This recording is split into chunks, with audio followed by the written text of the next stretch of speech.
Mr. Hart, according to the vote of the council, the next item of the agenda is the UConn presentation. Would you introduce our guest, please? Well, actually, I'll ask Mr. Kirk to come forward. Mike Kirk, Deputy Chief of Staff at the university, who we work with closely on a number of town and university matters. And Mike and I had been talking a couple weeks ago about providing the council with an update regarding enrollment projections, but also other key issues of interest to the town. So, Mike, thank you for coming this evening. You have Mr. Gilbert with you and one other colleague who I haven't met as of yet. Welcome. And I'd like also either you or Mr. Kirk to identify all of the UConn staff members who are here, because generally, unless people are part of a presentation or supporting the presenters, we don't let people speak. So if we know anybody if there's anybody who you might want to use as a resource this evening, please introduce them now. Sure, I'm happy to point them out. This is, as Matt said, Michael Gilbert, our Vice President for Student Affairs. This is Nathan First, our Director of Admissions and Assistant Vice President for Enrollment. Behind me is Beverly Wood, Director of Planning, Laura Cruikshank, who is the Master Planner and Chief Architect, as well as Pam Shapani, who is the Head of Residence Life at UConn, and John Armstrong, who is the Director of the Office of Off-Campus Student Services. It's a cast of thousands here tonight just because you've covered a lot of ground and some of the questions you've had and some of the concerns that have come up in recent weeks. We originally were going to come here just to give you an update on some changes to our long-term enrollment projections. But in the interim, the council has discussed a number of issues related to that, having to do with construction and enrollment and on-campus housing and off-campus housing. So if you'll permit me, what I thought we might do is just spend a few minutes covering that wider range of issues, then give you the enrollment update and answer any questions you have about this or any topic. Go right ahead. So there have been a lot of discussions both here and in town, and we've been participating in them related to our enrollment and housing issues. A lot of the discussions do seem to boil down to the perennial issue of students living in single-family homes in neighborhoods. I think this is not a new issue for us or for you, but there does seem to be a renewed focus on this recently. From our perspective, the presence of students is not necessarily a problem. It's student behavior that becomes a problem. None of us are interested in living next to bad neighbors, whether they're students or not. And so we created John Armstrong's office to be the arm of UConn that works with the town, works with the students, the neighbors, the landlord, the police, in an effort to address some of those problem houses that are off campus. And we think that has been very beneficial. One thing I'd point you towards, in front of you, you have a handout. It looks like this. It lists the top 50 public universities in the nation. You've seen some version of this before because it appears several times in the Mansfield Tomorrow Plan, but I thought it was worth pointing out again. Of the top 50 public universities, we're not able to identify, other than William & Mary, a single one that houses as many students in university or college housing as UConn does. And William & Mary is a much smaller school in terms of their overall population. During these discussions and in the communication we received from the council a few weeks ago or a few days ago, a number of assumptions are made. And so what I thought we could do, and it might be beneficial for us and for the council and everyone interested in these issues, is to take a look at those assumptions and see what we can assemble in terms of facts and data and background to help us decide whether or not those assumptions are valid, partially valid, or not valid. And we'll take just a few minutes to run through some of them and give you some background that I hope is useful to you. The first and most common assumption we hear is that on-campus housing at UConn is inadequate to meet student demand, and that forces some students to look elsewhere, including single-family homes. The numbers don't support that. We know exactly what student housing demand is because every student, whether they're new or returning, has to apply to live in housing. And so every year we have new sets of applications from freshmen and returning students who want to live in on-campus university housing. If demand were exceeding capacity, we would know it because those applications would be exceeding our available space. That's not happening. Student demand for on-campus housing has gone up in the last 10 years as UConn's enrollment has grown. And in response to that, the university added about 1,200 new beds within our existing housing. But currently, our applications to live on campus in university housing almost exactly matches the housing stock that we have. So when you look at the number of beds and the number of applicants, there's very little variance between them. Related to that is a second assumption that if UConn built more housing on campus, it would be filled with students and reduce the number of students living in single-family homes or elsewhere in the community. But that's not what the application trend is telling us. What it is telling us is that we could build housing for 100% of our students, and the result would not be 100% capacity. The result would be a financially debilitating vacancy rate, probably of around 30%, which is the number of university students who are currently choosing to live off campus now. The issue is that there will always be, and probably has always been, a percentage of students who, for whatever reason, prefer to live off campus, no matter what the on-campus offerings are. John Armstrong has anecdotal evidence of this. It's not so much rejecting UConn's facilities or not being able to find something there. It's a desire for any number of reasons to live elsewhere. So students are not being forced to live off campus. They're choosing based on what the local market is offering, the local housing market is offering. And we don't have any indication that increasing our housing will result in an increase in demand. We are looking at the demand and the supply in that order. Another assumption that requiring freshmen and sophomores to live on campus, freshmen and sophomores in general already all live on campus. Something like 96% of last year's freshman class was housed in university housing, and the 4% that weren't are very often living at home with their parents and commuting rather than living off campus. The same is roughly true with sophomores. It's more the junior and senior population that is more interested in off-campus housing. Third assumption is that demolishing Connecticut Commons will lead to more students living in single-family homes or out in the community. We think that's unlikely. Next year, because of the opening of Next Gen Hall, we'll be up by approximately 290 beds. And as with every year, as with every changeover, there's as always a game of musical chairs when it comes to housing. So there's a large shift in where people live. As you have people graduating and opening up off-campus spaces in high-density housing and elsewhere, you have new students arriving, most of whom prefer to live on campus. And looking at the numbers, even with an increase in enrollment, we believe that we'll be able to absorb most, if not all, of those additional students into our existing university housing. And finally, another common assumption, the fact that UConn's enrollment has grown faster than UConn's on-campus housing has led to more students living in single-family homes. There's a second chart, second handout you should have in front of you with a blue bar at the top labeled Stores Undergraduate Enrollment and Housing Capacity for the last 10 years. You can see our total undergraduate enrollment in stores, the cumulative change over that 10-year period. Obviously, this follows a projection. That's a guess, but an educated one.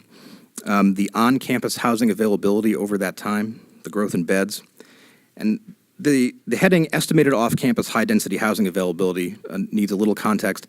That number is not a reflection of all existing off-campus high-density housing. That is only the perhaps 10 or 15 large housing complexes that John Armstrong and his office communicates with on a regular basis to get an understanding of how many people are living there and about how many are UConn students, both graduate and undergraduate. And all those complexes we think of as the local off-campus housing, high-density housing market are in Mansfield, Willington, and I believe there's one or two in Tolland, but primarily it's Mansfield and Willington. And you can see the growth in those beds as well over that time. And the final column is the combination of the growth of student housing on campus and what I would call student-centric housing in high-density complexes off campus, where we believe and estimate that about 90% of those residents are UConn students in total. Some complexes are close to 100%, some are lower than that, but in total it's approximately 90%, and that includes both graduate and undergraduate.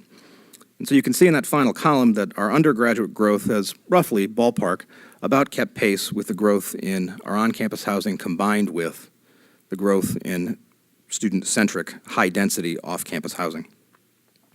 Below that, we've come close to pinpointing our exact number of undergraduate commuters, people who do not live on campus. Of those, about 1,500 live at home with their parents and commute. Just under 6,000 are the number of graduate and undergraduate students we believe are living in that high-density housing. Again, just the complexes that we actively work with on a regular basis. We think there's about 6,000 students there, ballpark. There's about 4,100 graduate student commuters. There's very little graduate student housing, But graduate students are more spread out even than undergraduates in that we have a very large graduate student population in Willimantic. A number live in the complexes in Mansfield and Willington, but there's also very large graduate student populations commuting from Vernon and Manchester and other places like that. It's also worth noting that a chunk of those are part-time graduate students, so many of them are professionals who are working and take their classes at night looking for their degree, so they don't participate in the housing market. The final two numbers show the estimated vacancy rate in those complexes that John's office works with, showing 70. And the number below that shows the vacancy rate that we see on campus every year, between 250 and 500. After the fall semester, a number of students leave for any number of reasons, and so there are a lot of open beds typically at the beginning of the fall semester. So what this tells us in total is that what we're seeing is not the result of a housing crunch, but rather a housing market that is in motion. In other words, students aren't stymied when they're trying to get on-campus housing, and there is a lot of high-density off-campus housing that's available. But we don't disagree with the belief and the reality that there are also students who are living in single-family off-campus and in neighborhoods, and we understand the problems that can sometimes present. Student housing preferences change over time, and as John Armstrong can tell you anecdotally, I know he's spoken to the ad hoc committee you've put together on housing. And there are just some students who say they prefer to live in a house rather than in a Celeron Square or a carriage house or in whatever we offer on campus. The question, and there's a perception that there are more of these houses than there used to be, and you hear that anecdotally when you talk to people saying, my neighborhood never had students, and now there are students living in a house there. And we're also interested as to why that is. It may be kind of a chicken and egg question, but the theory that we have, and I don't know if it's correct or not, after the passage of Next Gen, there was a lot of publicity about the anticipated 5,000 student growth in our overall population by 2024. And almost immediately, when that became widely known, the developers in droves began contacting the university asking to build housing for us on campus, off campus, just because that number was out there. We believe that something similar may have happened when it comes to some single-family homes, not just in Mansfield, but in the overall small region that we're in here. That the prospect of those 5,000 students coming to Storrs by 2024 led individuals or companies to begin buying up more single-family homes in anticipation of that growth. But as our president mentioned the other day when she testified before the legislature, that was projected growth, and a significant part of it will not actually materialize. And so to give you a little bit more on that, I'll turn it over to Nathan. Thanks, Mike. Can you hear me okay? All right. As Mike said, I'm Nathan First. I'm the Assistant Vice President for Enrollment and Director of Admissions, and also a resident of Mansfield. Proud resident for 4 years, have 2 daughters in the Mansfield elementary school system, which is phenomenal. One of the reasons we moved to the town. As Mike said, I'd like to give kind of an overview of our enrollment plans, specifically what was called for by the Next Generation Connecticut plan.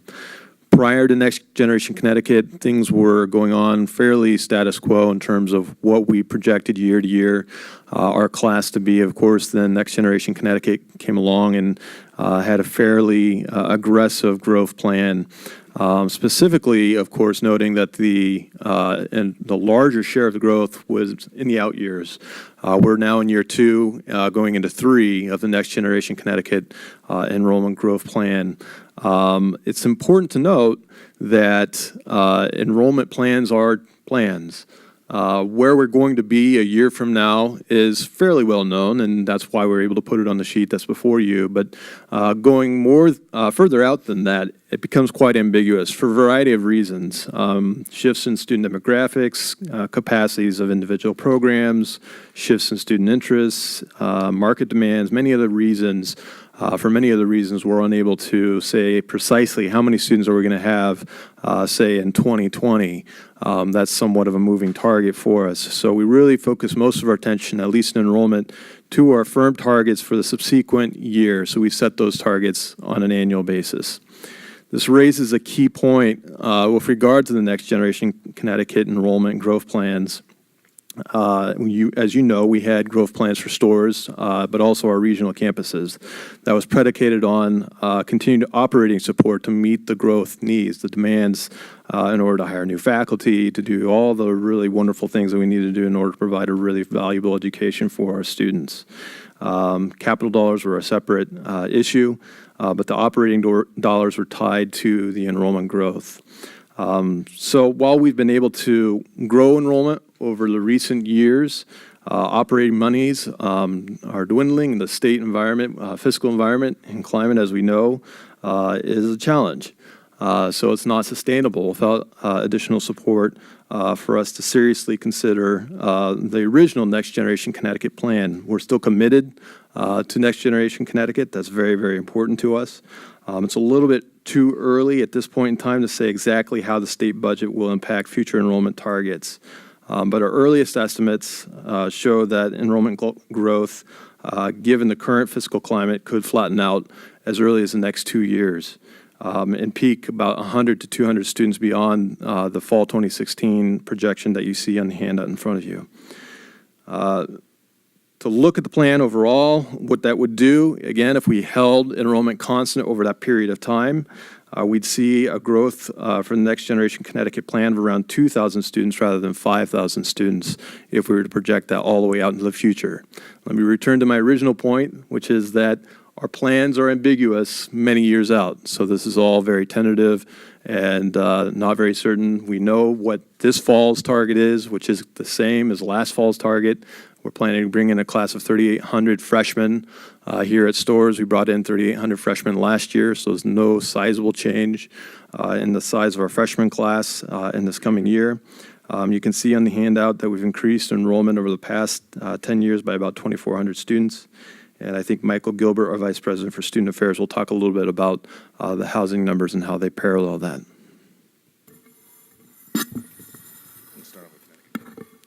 Yes, good evening. I'm Michael Gilbert, UConn's Vice President for Student Affairs. I want to call your attention again to the chart that Mike introduced as referenced with the blue bar.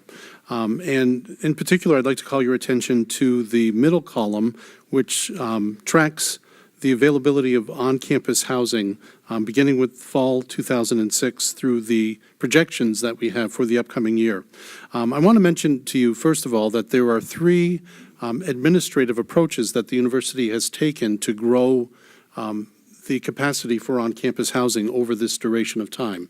The first and most common is that the university reconsidered the available space in all of the residence halls on campus and made programmatic changes for many of the spaces that allowed for the university to convert one intended use for that space, like study lounges or social lounges, or other congregation space, and to convert those spaces for resident use to be assigned for additional beds to grow capacity in the residence halls. And many hundreds of these beds that grew over time were derived from repurposing space in a way that was different from how those facilities were originally designed to function. The actual original design capacity in these residence halls were in the neighborhood of 11,200 beds.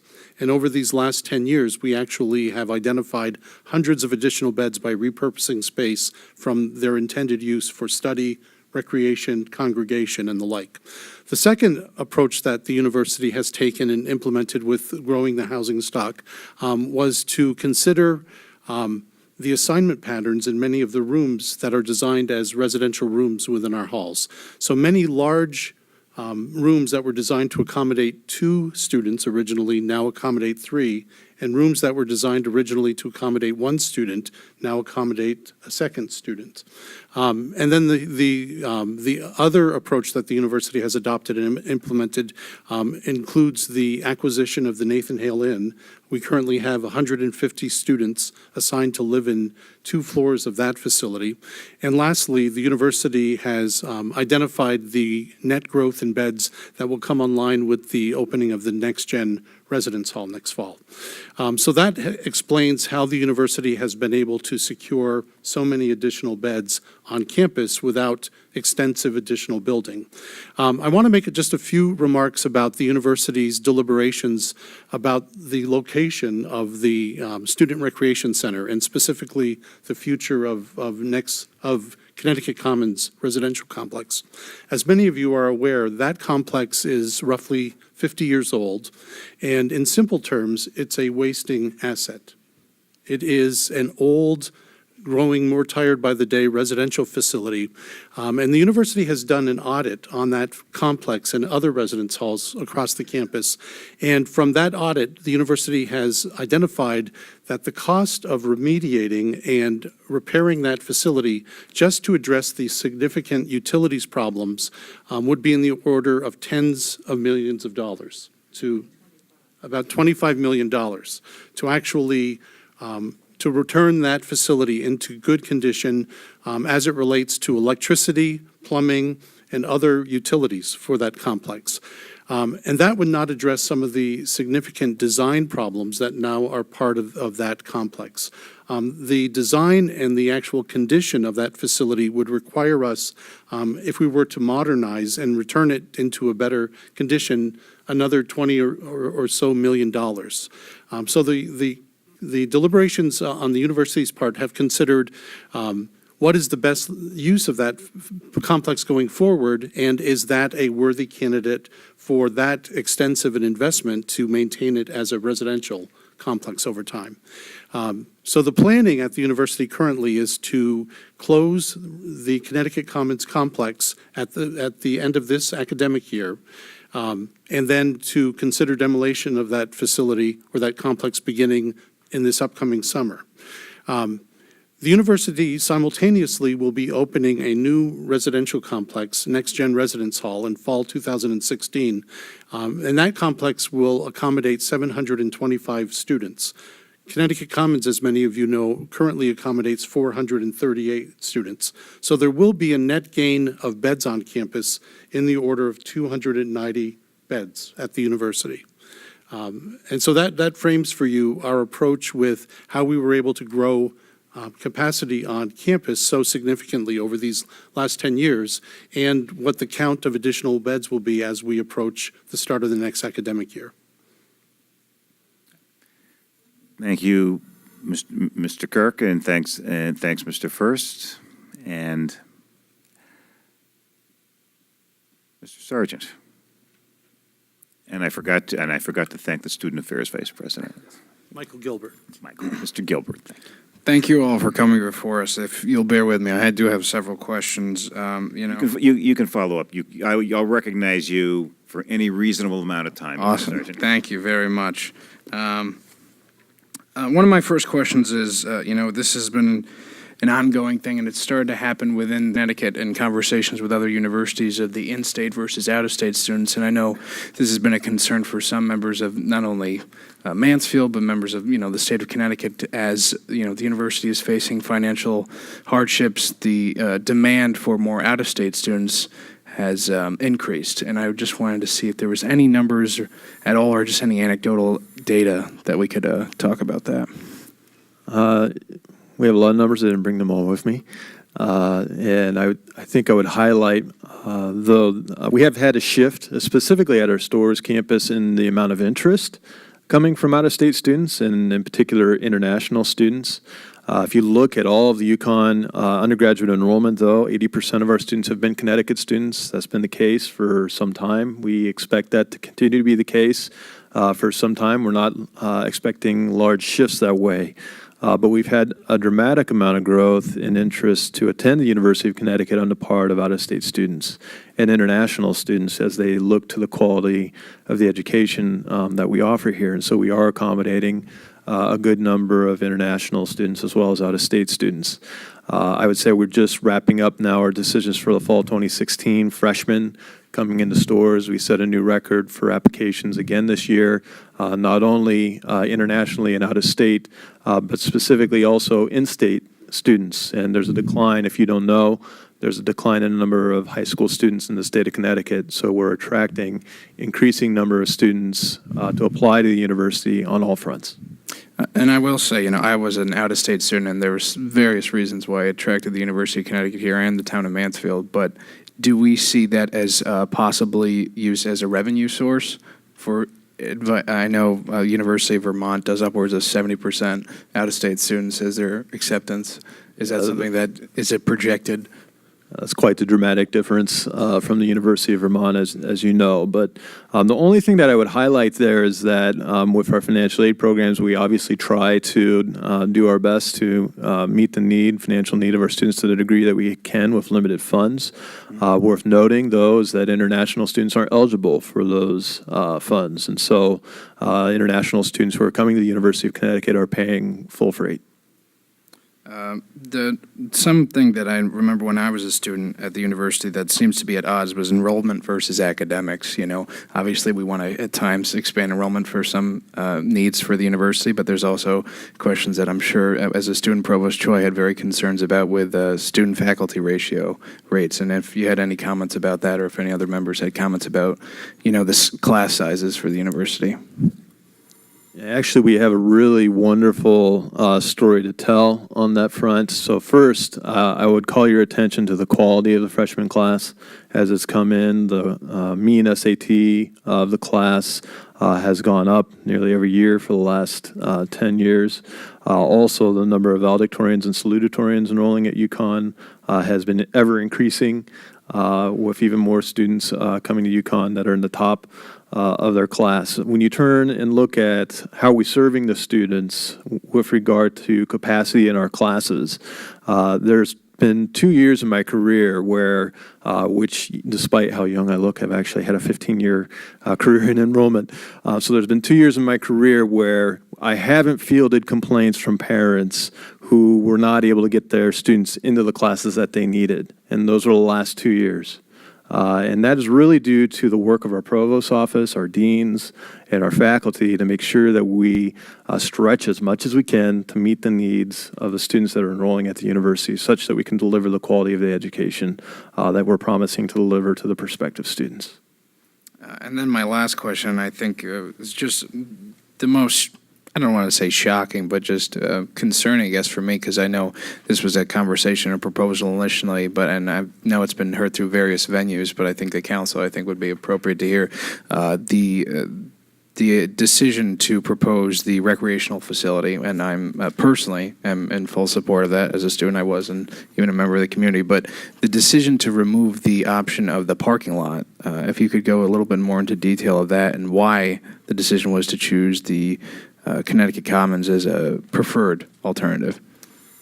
I will let Michael discuss the Connecticut Commons side. I can tell you the parking lot option was rejected because it was completely cost prohibitive to build a building on top of there, to get utilities there, to have all the handicapped accessible requirements in order to get people up that hill. That would have cost a fortune. And the comment as it relates to the location of Connecticut Commons. Connecticut Commons was identified in the university's master plan as a site that would be repurposed over time.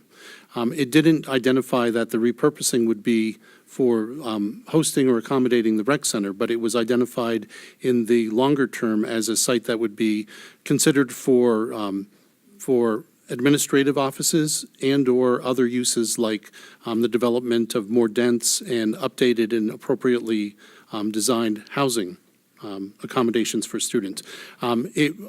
That location in that part of Hillside Road has always been envisioned by the master plan as a hub on the campus or the main street on the campus for student life and student experience. And it's one of the very smart aspects and considerations with the master plan.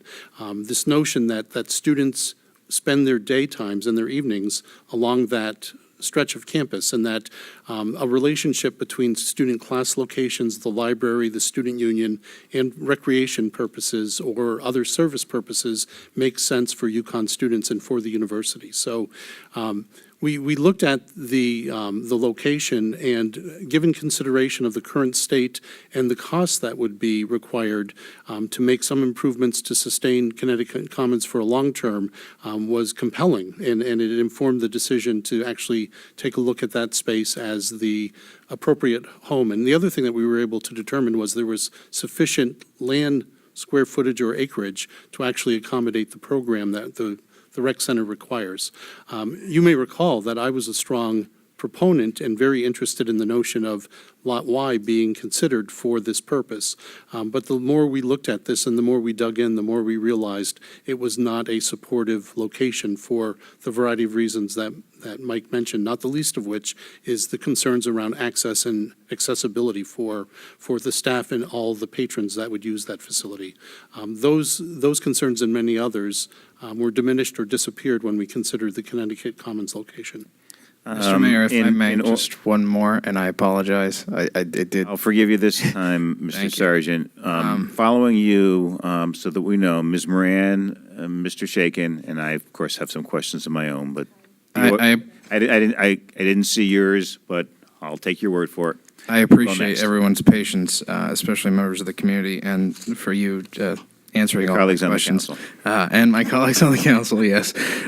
This is your job, though, so.